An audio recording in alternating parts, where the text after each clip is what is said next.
혹시 이런 경험 없으세요? 누군가의 칭찬이 너무 매끄러워서 오히려 좀 불편하게 느껴졌던 순간이요?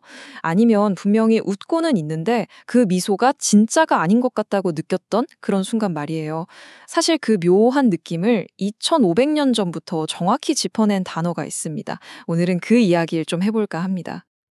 자, 그럼 먼저 우리 주변에서 아주 흔하게 마주치는, 그래서 더 찝찝하게 느껴지는 바로 그런 순간들부터 한번 시작해 보겠습니다.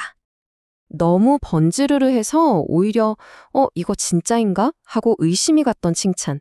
한 번쯤은 받아보셨죠?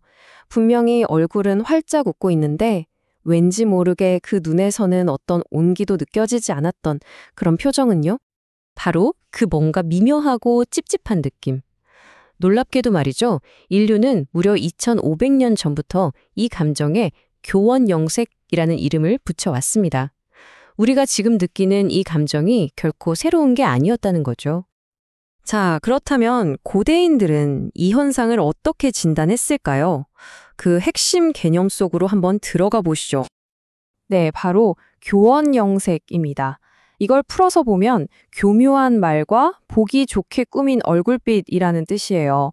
그러니까 어떤 이득을 위해서 듣기 좋은 말만 골라서 하고 또 속마음과는 다른 표정을 짓는 그런 태도를 아주 정확하게 꿰뚫어보는 말이라고 할 수 있습니다. 이게 또 흥미로운 게요. 교언 영색은 딱 두 부분으로 나뉘어요. 교언은 교묘하게 꾸며낸 말, 즉 우리가 듣는 것을 뜻하고요. 영색은 인위적으로 만든 표정, 즉 우리가 보는 것을 의미하죠. 그러니까 말과 표정, 이 두 가지를 모두 경계해야 한다고 본 겁니다. 아니, 근데 이 단어가 대체 왜 그렇게 오랫동안 중요하게 여겨졌을까요? 그 답을 찾으려면 이 말이 처음 등장했던 공자의 논어로 한번 거슬러 올라가 봐야 합니다. 공자의 경고는 정말 아주 단호합니다. 교원 영색하는 사람 중에 어진 사람은 드물다. 이렇게 딱 잘라 말하거든요. 겉만 번지르르하게 꾸미는 태도는 공자가 가장 중요하게 생각했던 덕목인 인과는 거리가 멀다고 그냥 못을 박아버린 겁니다. 그러니까 핵심은 바로 이거예요. 공자는 이렇게 잘 꾸며진 화려한 겉모습을 그가 진정한 덕에 가깝다고 믿었던 강직하고 꿋꿋하고 또 수수하고 진솔한 그런 자질들과는 정반대에 있는 것이라고 봤다는 점입니다. 그런데 이런 거칠에 대한 경계가 비단 공자만의 생각은 아니었어요. 정말 놀라울 정도로 비슷한 통찰이 동서양을 막론하고 발견되거든요. 보세요. 바로 옆 동네인 도가사상에서도 비슷한 지혜를 찾을 수 있습니다. 노자는 이런 말을 했죠. 진실한 말은 아름답지 않고 아름다운 말은 진실하지 않다. 화려함과 진실함은 함께 가기 어렵다는 사실상 공자와 똑같은 경고를 하고 있는 거예요.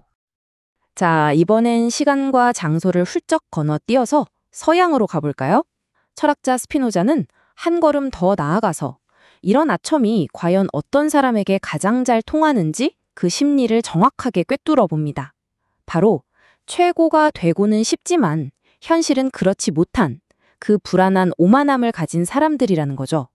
그렇다면 이 수천 년 전의 지혜가 소셜미디어와 끝없는 프레젠테이션으로 가득 찬 오늘날 우리에게는 과연 어떤 의미가 있을까요? 여러분은 어떠세요?